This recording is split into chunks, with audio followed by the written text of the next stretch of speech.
সমাজে এই যে ইফটিজিং হয়, আপনার বোনের বয়সী একটা মেয়েকে কিছু বকাটে টিটকারি করে, এই বলে সেই বলে, নোংরা কথা বলে, রাস্তায় দেখেও আপনি পাশ দিয়ে না দেখার মতো চলে যান কেন? আপনি দাঁড়ান না কেন? আপনি দাঁড়ালেই তো থেমে যাবে, কারণ সত্যের যে শক্তি তার সামনে মিথ্যা মুখ থুবড়ে পড়ে। আপনার সামনে ও কিছুই না, নাথিং। আপনি দাঁড়ান, ওকে প্রশ্ন করেন যে আমার বোনকে তুমি ডিস্টার্ব করো কেন? আপনাকে দেখে আরো 5 জন দাঁড়াবে, 5 জনকে দেখে আরো 10 জন দাঁড়াবে।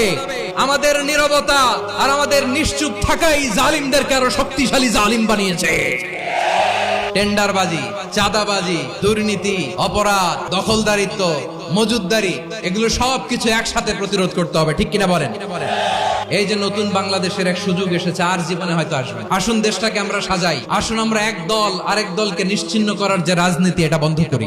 সব দলের প্রতি আমার আহ্বান, আল্লাহর শপথ নিয়ে বলি, এই নাসিহাত গুলো সবার জন্য, সব দলের জন্য, সব মতের মানুষের জন্য। আমরা কোনো দলের প্রতি মানুষকে ডাকি না, আমরা ডাকি ইসলামের দিকে।